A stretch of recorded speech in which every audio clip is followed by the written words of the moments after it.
Korban tewas akibat kebakaran hutan di pantai selatan Turki telah meningkat menjadi 4 orang. Petugas pemadam kebakaran berjuang melawan kobaran api untuk hari ketiga setelah evakuasi puluhan desa dan beberapa hotel pada Jumat 30 Juli 2021.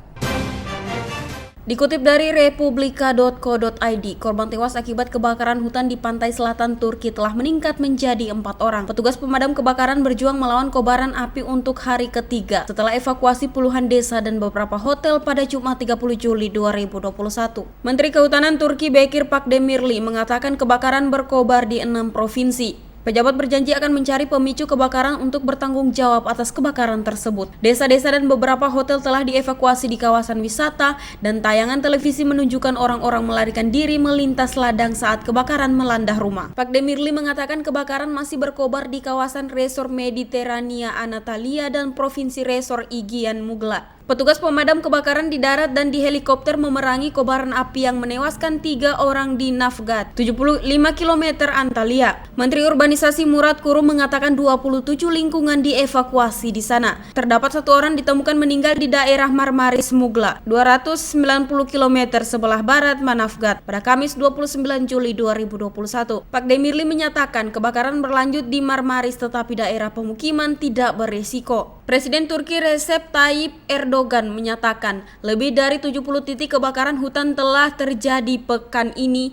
di provinsi-provinsi di pantai Aegean dan Mediterania, serta di daerah pedalaman sebanyak 14 titik masih terbakar. Pesawat-pesawat dari Rusia dan Ukraina membantu pemadaman api dan 1 lagi dari Azerbaijan bergabung untuk membantu. Erdogan mengatakan setidaknya 5 pesawat, 45 helikopter, drone, dan 1080 kendaraan pemadam kebakaran terlibat dalam upaya pemadam kebakaran di 1140 lokasi. Kantor Gubernur Istanbul melarang masuk ke kawasan hutan hingga akhir Agustus sebagai tindak pencegahan terhadap kebakaran. Kebakaran hutan telah terjadi di tempat lain di wilayah tersebut dengan lebih dari 40 titik di Yunani dalam 24 jam terakhir. Penyebaran ini akibat hembusan angin dan suhu yang melonjak. Pada 27 Juli 2021, kobaran api melahap hutan pinus di utara Athena, merusak lebih dari selusin rumah sebelum dapat dikendalikan. Kebakaran juga membakar sebagian besar hutan pinus di pegunungan utara Lebanon pekan ini. Peristiwa ini menewaskan sedikitnya 1 petugas pemadam kebakaran dan memaksa beberapa warga mengungsi.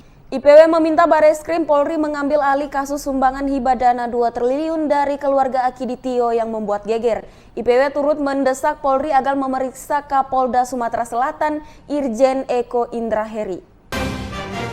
Dikutip dari Detik News, Indonesia Police Watch meminta Bareskrim Polri mengambil alih kasus sumbangan hibah dana 2 triliun dari keluarga Akiditio yang bikin geger. IPW turut mendesak Polri agar memeriksa Kapolda Sumatera Selatan Irjen Eko Indraheri. Pasalnya, Kapolda Sumatera Selatan yang langsung menerima sumbangan secara simbolis dari anak bungsu Akiditio Herianti. Namun, uang untuk penanganan COVID-19 di Palembang dan Sumatera Selatan itu belum dapat dicairkan. Sugeng menjelaskan dana sumbangan yang tak kunjung cair itu membuat gaduh. Dia mendesak Kapolri Jenderal Listio Sigit Prabowo menonaktifkan Irjen Eko dari jabatannya. Lebih lanjut, Sugeng menyebutkan Irjen Eko tidak profesional, tidak cermat, dan tidak jeli. Seharusnya, kata Sugeng, Irjen Eko memastikan bahwa dana 2 triliun Akiditio itu memang ada sebelum dipublikasikan. Sugeng juga berpendapat Kapolda Sumatera Selatan Irjen Eko tidak dapat menerima sumbangan tersebut karena bukan topoksinya. Menurutnya, sumbangan untuk dana COVID-19 tersebut seharusnya diberikan kepada Satgas COVID-19.